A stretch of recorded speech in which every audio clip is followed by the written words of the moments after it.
Salam sejahtera bersama saya Sharon Raymond dalam Berita Pagi Sabah edisi Selasa 15 Jun 2021. Perkembangan semasa COVID-19. Sabah mencatatkan 273 kes positif baru semalam menjadikan jumlah kumulatif 66,316 kes. Satu kes kematian direkodkan di Beaufort dan tiada kluster baru direkodkan. Menurut kenyataan Menteri Kerajaan Tempatan dan Perumahan Datuk Seri Panglima Masidi Manjun, jumlah pesakit COVID-19 discharge dari hospital atau sembuh seramai 390 orang menjadikan jumlah kumulatif sembuh 63,236 orang. Manakala seramai 2,044 pesakit sedang menerima rawatan iaitu 527 di hospital dan 1,517 di pusat kuarantin dan rawatan berisiko rendah PKRC awam. Bilangan pesakit dalam unit rawatan rapi ialah 96 orang dan 39 orang lagi memerlukan alat bantuan pernafasan. Daripada 273 kes jangkitan baharu, sebanyak 146 hasil daripada saringan kontak rapat, 78 saringan kluster, 16 saringan bergejala, 25 saringan bersasar dan 8 lagi daripada lain-lain kes. Sementara itu, Kerajaan Negeri memutuskan untuk memperketatkan kawalan perairan Sabah bagi mengelak penyeludupan daripada wilayah Persekutuan Labuan. Agensi Penguatkuasaan Maritim Malaysia dan Polis Marin akan menambah aset untuk kelancaran gerakan ini. Datuk Masidi turut mengeluarkan prosedur operasi standard SOP Perintah Kawalan Pergerakan bagi seluruh negeri Sabah berkuat kuasa 15 Jun hingga 28 Jun ini, melibatkan antaranya SOP kegiatan pelancongan, sukan dan rekreasi, sektor perniagaan dan perbankan, aktiviti sign-on dan sign-off kru dan anak-anak kapal sektor minyak dan gas, sektor penghilangan dan pembuatan, sektor pengangkutan bagi aktiviti pengangkutan lori ke wilayah Persekutuan Labuan, aktiviti perkhidmatan feri penumpang, roro dan bot penambang serta latihan sukan base kuarantin. Majlis Ugama Islam Sabah MUIS akan menerima bantuan tambahan sekali beri sebanyak RM150 kepada 9,800 penerima bantuan bulanan asnaf yang berdaftar dengan agensi itu. Menteri Tugas-Tugas Khas Datuk Muhammad Muhammad Arif berkata bantuan khas Perintah Kawalan Pergerakan PKP 3.0 itu akan diserahkan bulan ini melibatkan peruntukan RM1.47 juta. Menurut Datuk Arifin, fakir miskin berkenaan menerima bantuan bulanan antara RM200 hingga RM300 sebulan daripada bahagian zakat dan fitrah MUIS dengan peruntukan RM30 juta setahun. Hari ini bahagian zakat dan fitrah Majlis Ugama Islam Sabah memberikan inisiatif bantuan kepada fakir miskin yang menerima bantuan setiap bulan. Seramai 9,800 setiap bulan zakat Majlis Ugama Islam Sabah memberikan bantuan kepada mereka. Beliau berkata demikian kepada media selepas menyaksikan penyerahan cek bantuan khas berkenaan oleh Setiausaha MUIS Ramla Awang Ali kepada Setiausaha Tetap Kementerian Pembangunan Luar Bandar Negeri Faimin Kamin di Wisma MUIS. Datuk Arifin turut mengumumkan bantuan khas sekali serah RM500 kepada petugas mesra ibadah yang aktif dan dilantik oleh Persatuan Kebajikan Islam Perubatan Sabah (Perkips), Jabatan Hal Ehwal Agama Islam (JAINS) dan Jabatan Kemajuan Islam Malaysia (JAKIM). Ia melibatkan peruntukan RM140,000 yang akan dibayar kepada kira-kira 280 penyelenggara jenazah di seluruh negeri sebagai menghargai perjuangan mereka menguruskan jenazah semasa PKP 3.0. Penduduk yang tinggal jauh di pedalaman tidak perlu risau mengenai perkhidmatan vaksinasi yang dijalankan Kementerian Kesihatan KKM. Ini kerana program itu akan berterusan sehingga mencapai sasaran peratusan pemvaksinan kepada penduduk termasuk mereka yang tinggal di luar bandar. Menjelaskan perkara berkenaan, Datuk James Ratib yang juga ahli Dewan Undangan Negeri Sugut berkata usaha KKMM tidak hanya tertumpu di kawasan pekan atau bandar, malah akan diperluaskan ke seluruh pelosok kampung termasuk kawasan pedalaman seperti di kawasan daerah kecil Paitan yang agak jauh dari hospital utama. Beliau yakin kerajaan telah merancang beberapa program outreach bagi melaksanakan vaksinasi COVID-19 bagi memastikan kesihatan sejagat seluruh masyarakat di Sabah tanpa mengira latar belakang terus terjamin. Datuk James yang juga pembantu Menteri Pertanian dan Perikanan Negeri berkata demikian dalam program pemvaksinan COVID-19 di Dewan Masyarakat Paitan. Yayasan Dakwah Islamiah Malaysia Yadim Sabah meneruskan misi penyampaian bantuan kepada golongan terkesan akibat penularan pandemik COVID-19. Terbaru, agensi itu menyerahkan bantuan makanan dan kewangan kepada penghuni rumah kanak-kanak Bondulu Toboh Tambunan dengan kerjasama sebuah kelab pacuan 4 roda. Penyampaian sumbangan diketuai Pengarah Yadim Sabah Haji Samin Ongki bersama bekas Mayor Bandaraya Kota Kinabalu, Datuk Yo Bun Hai dan Setiausaha Kelab Land Rover Sabah, Profesor Madya Dr. Peter Vu.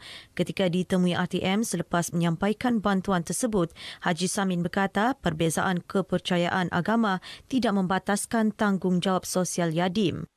Apabila kita ingin melakukan kebaikan, kita tidak mengira kepada siapa kita mau sampaikan. Walaupun kita berbeza kepercayaan, namun kebaikan mesti disampaikan. Haji Samin berharap sumbangan tersebut sedikit sebanyak meringankan beban 50 penghuni rumah anak yatim ini yang ditubuhkan sejak 1990. Sementara itu, Pengetua Rumah Kanak-Kanak Bondulu Toboh Tambunan, Sister Jermaine Ang Kagon merakamkan penghargaan atas keprihatinan pelbagai pihak yang menghulur sumbangan bagi membantu penghuni rumah kebajikan berkenaan.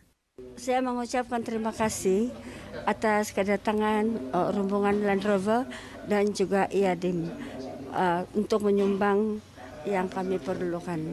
Jadi terima kasih banyak-banyak sebab ini adalah sangat-sangat membantu kami yang dalam keadaan yang kesempitan sekarang ini.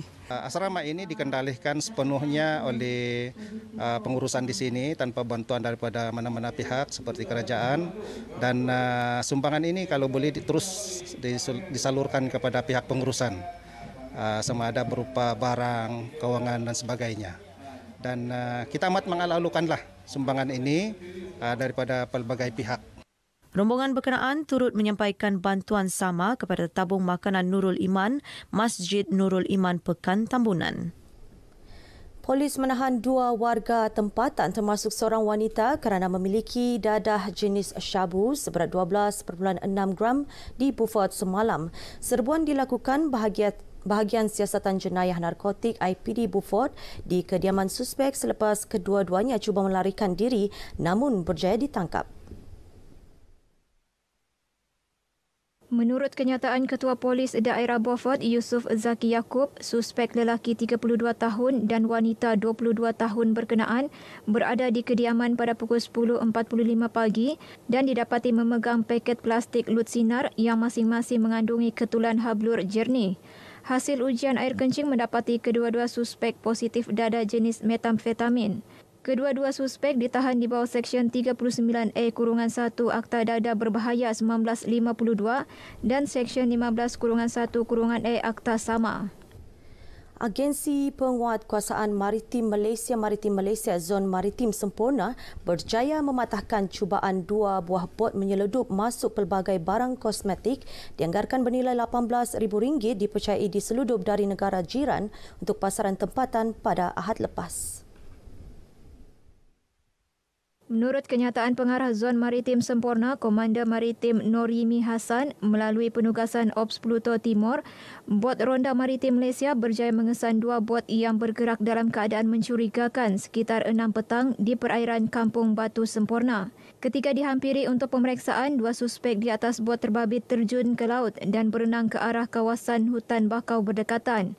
Nilai keseluruhan rampasan termasuk bot beserta enjin dianggarkan bernilai RM38,000. Kes disiasat di bawah Peraturan Kawalan Dadah dan Kosmetik 1984 serta Akta Kastam 1952.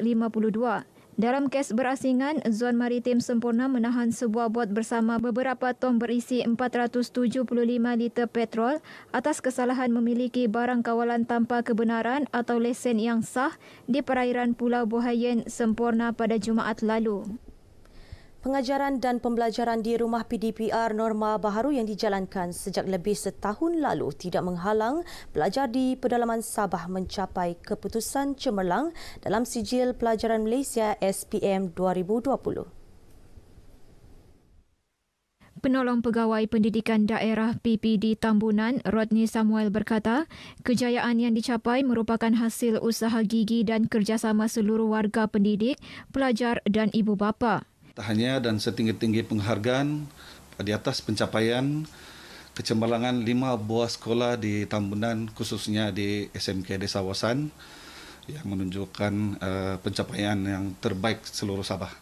Manakala pelajar cemerlang Stephanie Ansis yang memperoleh 7A 1B turut berkongsi rahsia kejayaan dalam SPM 2020. Saya ingin mengucapkan terima kasih kepada ibu bapa saya kerana memberi dorongan, semangat dan juga guru-guru yang banyak membantu saya lebih-lebih lagi dalam pandemik pada tahun lalu. Juga kepada rakan-rakan, terima kasih. Saya sebagai seorang ibu, apa yang saya buat sepanjang PDPR adalah mendorong anak untuk terus belajar dan tidak leka dengan perubahan keadaan yang sedang berlaku lah. Bagi warga pendidik sekolah ini, menjalani PDPR bukanlah alasan bagi memastikan para pelajar mencapai keputusan terbaik. Sepanjang PKP memang peranan kami sangat mencabar untuk melaksanakan segala program pengajaran dan pembelajaran. Namun demikian, berkat komitmen semua guru, maka kami telah dapat melaksanakan semua tanggungjawab kami lah.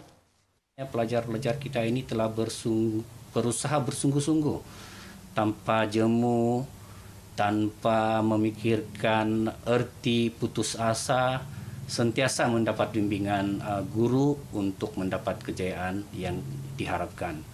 Mereka ditemui pemberita RTM di SMK Desa Wawasan Tambunan. Baik, sekian berita pagi Sabah. Segera daftarkan diri sebagai penerima vaksin COVID-19. Saya Sharon Raymond, salam hormat.